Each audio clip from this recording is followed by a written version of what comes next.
మండలాల నుంచి, అన్ని నియోజకవర్గాల నుంచి ఈ మహాసభకు చేసినటువంటి మా తోటి సహచార పాత్రికేయ మిత్రులందరికీ కూడా నా పాదాబంధనం తెలియజేస్తున్నాను.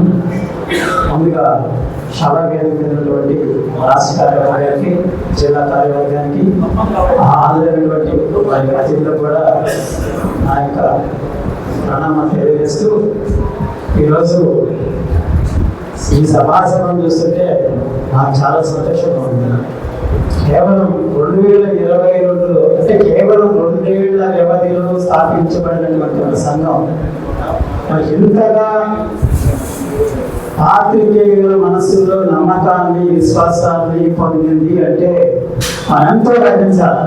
చూస్తున్నాం కదా, దాదాపుగా 50, 60, 70 సంవత్సరాలుగా ఉన్నటువంటి సంఘాలను తలదన్నే వీధిలో స్వచ్ఛందంగా, ఎలాంటి ప్రలోభాలు పెట్టినామో ఓన్లీ స్వచ్ఛందంగా ఆ రోజు మొత్తం కార్యక్రమాలు కూడా మన అన్నగారు శ్రీరామ్ యాదవ్ గారు ఒక వారం రోజులు ఫిక్స్ చేశారు. మన జిల్లా కార్యదర్శి కూడా కేవలం 5-6 రోజుల్లోనే మరి మహాసభని ఫిక్స్ చేయడం మంత్రి గారి టైం ప్రకారం అనుకోకుండా ముందే వెళ్ళాల్సి వచ్చింది. అయినా సరే కేవలం 5-6 రోజుల్లోనే మరి మహాసభని ఎంత దిగ్విజయంగా మనం నడుపుకోవడం అనేది చాలా చాలా చాలా చాలా సంతోషమైన విషయంగా నేను భావిస్తున్నాను.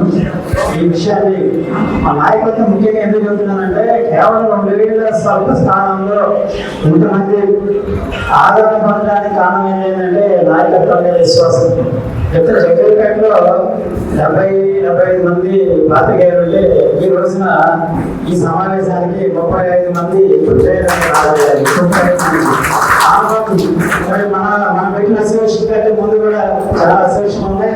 చాలా మంది నాయకులు, బడ నాయకులు ఉన్నారు. రాష్ట్ర కార్యవర్గాల్లో, అంతర్జాతీయ కార్యవర్గాల్లో, జాతీయ కార్యవర్గాల్లో కూడా మనకు ప్రాతినిధ్యం ఉన్నటువంటి అసోసియేషన్ కూడా కాదనుకొని ఆ అసోసియేషన్లో అసలు నా కూడా వ్యక్తిగతంగా అసోసియేషన్ పట్ల అంతగా సానుకూలత లేదు.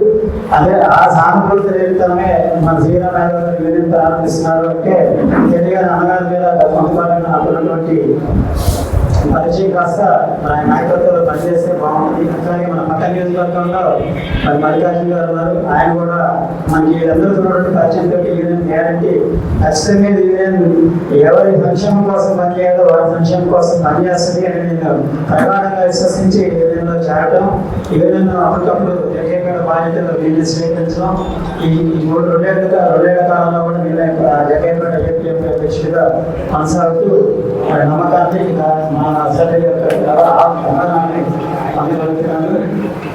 ఈ విషయాలు ఎలా ఉన్నప్పుడు కూడా ముఖ్యమైన ఏదో వచ్చినప్పటికీ గత 4 దశాబ్దాలుగా వెళుతున్నాం. 2 దశాబ్దాలుగా సీరియస్గా ట్రై చేస్తున్నాం.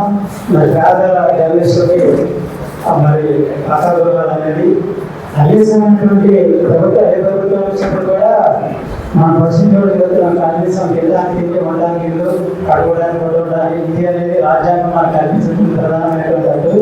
ఆ హక్కుల్లో ప్రధానమైనటువంటి సరే మనం నలుగురు తిరుగుతున్నాం కాబట్టి ఇంట్లో పరిస్థితులు ఎలా ఉన్నప్పుడు కూడా కాస్త మంచి పట్టేసుకుని బయట తిరుగుతున్నాం. ఆర్థికంగా ఎలాంటి పరిస్థితుల్లో ఇంట్లో పొయ్యిలో మీరు ఎవరికైనా సరే మనం బయట వచ్చినప్పుడు నవ్వుతూ ఆనందం గడుపుతున్న ఎలా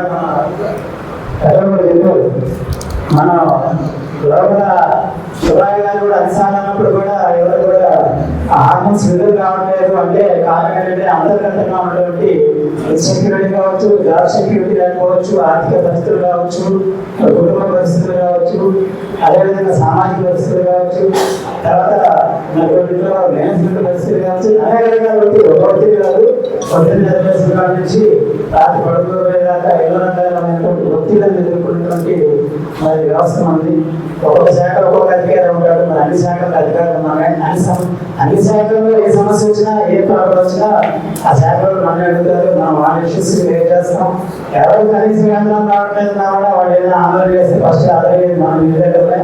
కానీ ఎవరి సమస్య మీదైనా ముందు మనం పోరాడే మన జర్నలిస్టులు మన సమస్య మీద పోరాడడానికి మనకు ఎందుకు ఒక రకమైనటువంటి ఆత్మ గౌరవం అనుకోవచ్చు, ఆత్మ నిర్భరం అనుకోవచ్చు. కానీ ఎందుకు కానీ ఆ సమస్యల మీద బయటపడడానికి అంతగా సులభంగా చూపించేవాడు కాదు. ఇప్పుడు ఆ పరిస్థితులు మాత్రమే కూడా వచ్చిన 2 ఏళ్లలో మరి జిల్లా నాయకత్వం, రాష్ట్ర నాయకత్వం మరి గణేష్ వ్యవసాయానికి సంబంధించి ఏదైతే మనం 3 సార్లు రిప్రజెంట్ చేసినట్టు జరిగింది. ఆ ప్రాసెస్ జరిగేయడానికి మళ్ళీ ప్రభుత్వం ఏదో కొత్త జీవోలు తీసుకురావడం, ఆ జీవో మరి ఇచ్చేది వివరంగా కూడా మనకి తెలుసు. అందులో ఉన్నటువంటి ఆ షరతులు చూస్తే జర్నలిస్ట్ నా తెలిసి ఏ జర్నలిస్ట్ కూడా మరి అవసరం వచ్చేటువంటి పరిస్థితి లేదు. మరి ఈ రోజుల్లో వచ్చే మంత్రి గారు మన జిల్లా వాస్తవ్యులు ఎప్పటి నుంచి ఆయన కూడా రాజకీయాలు కలపడం వ్యక్తి, ఆయనకి జర్నలిస్ట్ సానుభావాలు తెలుసు. అట్లాగే మన ఎమ్మెల్యేలు కూడా గెలిచిన వాళ్ళు కూడా ఎప్పటి నుంచో రాజకీయాల్లో సీనియర్లు, వాళ్ళ విలేకరులతో సన్నిహిత సంబంధాలు ఉన్నాయి. వాళ్ళ జీవన స్థితిగతులు తెలిసిన వ్యక్తులు. వాళ్ళందరూ వస్తే వాళ్ళందరూ వచ్చాక వాళ్ళ రాత్రులను అనుకున్నటువంటి వివాదాలను తెలియజేసి ఆ సమస్యలు సాధ్యమైనంత త్వరగా పరిష్కారం చేసుకునే దిశలో ఇక్కడ కార్యాచరణ జరగాలనేది నా యొక్క ఉద్దేశం. ఆ దిశలోనే మన నాయకత్వం కూడా పకడ్బందీగా ముందు ఏదైనా అడుగుతూ ఉన్నారు. అడగండి ఏమైనా అన్నం పెట్టడం సాంతి ఉంది. అదేవిధంగా మనం ఈ ప్రభుత్వమైనా గత ప్రభుత్వమైనా ఏ ప్రభుత్వాలైనా అడుగుతూ ఉండాలి. ఎక్కడైతే ఇబ్బందులు ఎదురున్నాయో వాటిని పరిష్కరించి ముందుకెళ్తేనే మనం వ్యక్తిగత సమస్యలు పరిష్కరించుకోవడానికి అవకాశం ఉందని తెలియజేస్తూ ఈ అవకాశం ఇచ్చినటువంటి అసోసియేషన్ అధికారులకు కూడా ధన్యవాదాలు తెలియజేస్తూ